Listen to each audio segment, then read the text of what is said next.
Dinas Kesehatan Provinsi Sulawesi Selatan menurunkan tim untuk menyelidiki kasus seorang warga Kabupaten Takalar yang meninggal 3 hari setelah menerima vaksinasi COVID-19 dosis pertama. Selain berkoordinasi dengan puskesmas setempat dan meminta keterangan dari keluarga almarhum, tim juga akan memeriksa vaksin yang digunakan almarhum dan mengecek riwayat medis yang bersangkutan semasa hidup. Menanggapi kejadian di Takalar, Komisi Nasional Kejadian Ikutan Pasca Imunisasi atau Komnas KIPI memastikan vaksinasi tidak memicu kematian. Komnas KIPI menduga almarhum meninggal akibat penyakit bawaan atau komorbid di usia lanjut yang menimbulkan serangan kematian mendadak. Kemudian apabila terjadi kejadian setelah imunisasi, sebetulnya dapat dipastikan bukan disebabkan atau tidak ada keterkaitan dengan vaksinasi, karena memang vaksinasi tidak menyebabkan hipertensi, vaksinasi tidak menyebabkan stroke, vaksinasi tidak menyebabkan serangan jantung. Namun, komorbid yang diderita oleh sebagian besar lansia memang komorbid yang lazim pada usia-usia lanjut tersebut, dan memang bisa terjadi suatu peningkatan, suatu serangan yang tidak bisa diduga sebelumnya. Jadi mau divaksin atau nggak divaksin, hal itu kemungkinan akan terjadi.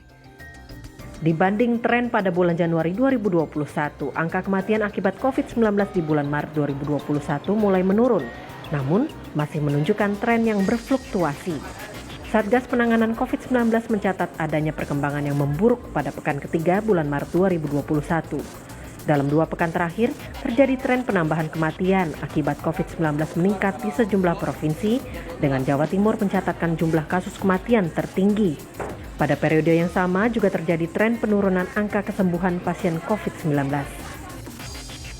Penambahan kematian di minggu ini juga mengalami peningkatan yang lebih besar dibanding minggu lalu, yang menandakan sudah 2 minggu berturut-turut kasus kematian baru mengalami kenaikan. Di minggu ini, kasus kematian baru mengalami kenaikan 10%, lebih besar dari minggu lalu yang naik sebesar 5,45%. Kasus sembuh baru di minggu ini sayangnya mengalami penurunan kembali, yang berarti kesembuhan telah menurun selama 6 minggu berturut-turut. Di minggu ini, jumlah kasus sembuh baru mengalami penurunan sebesar 0,7%. Meskipun penurunannya kecil, namun seharusnya kasus sembuh baru harus dapat terus meningkat jumlahnya setiap minggu.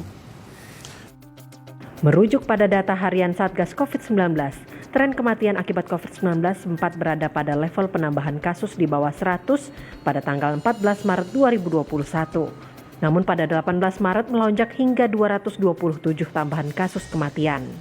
Penurunan jumlah kasus kembali terjadi pada 20 dan 21 Maret, namun kembali naik dengan tambahan 161 dan 154 jumlah kematian dalam 2 hari berikutnya. Di sisi angka kesembuhan, tren penurunan terjadi sejak pertengahan Februari, seiring tren penurunan jumlah kasus positif yang menyertai. Khususnya pertengahan Maret 2021, fluktuasi angka kesembuhan masih terjadi dengan tren menurun pada 14 Maret dengan tambahan 5.647 kasus sembuh dan tren naik kembali dengan tambahan 9.010 kasus sembuh pada 17 Maret. Namun jumlah kasus sembuh kembali menurun selama 4 hari sebelum berangsur merangkak naik mulai 22 Maret 2021. Meski dibayangi terbatasnya ketersediaan vaksin, pemerintah berpacu menggalakkan vaksinasi untuk mengejar target terbentuknya kekebalan kolektif. Tujuannya memutus rantai penularan sesegera mungkin dan pada akhirnya mengurangi tingkat kematian. Untuk itu, hampir saban waktu Presiden Joko Widodo turun langsung memantau program vaksinasi agar berjalan efektif baik di kota besar maupun wilayah terpencil. Presiden ingin memastikan distribusi vaksin COVID-19 merata sampai ke pelosok daerah, seperti yang Jokowi sampaikan dalam kunjungannya ke Halmahera Utara hari Rabu.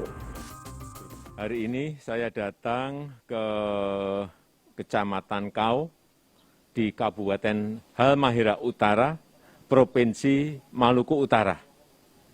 Kenapa saya datang ke kecamatan ini? Saya ingin memastikan distribusi vaksin itu merata sampai ke pelosok, sampai ke daerah. Kalau semua daerah bisa menggerakkan seperti ini sampai di tempat terpencil, saya kira penyebaran COVID dan laju penyebarannya bisa kita kurangi dan kita hentikan. Walaupun fluktuatif, tren naiknya kasus kematian dan tren turunnya kasus sembuh menunjukkan perlunya disiplin dalam penerapan PPKM dan protokol kesehatan tanpa kendor. Selain peran serta warga masyarakat, penanganan yang lebih serius juga mesti dipikul tak hanya oleh pemerintah pusat, namun juga pemerintah daerah. Tim Liputan, Kompas TV.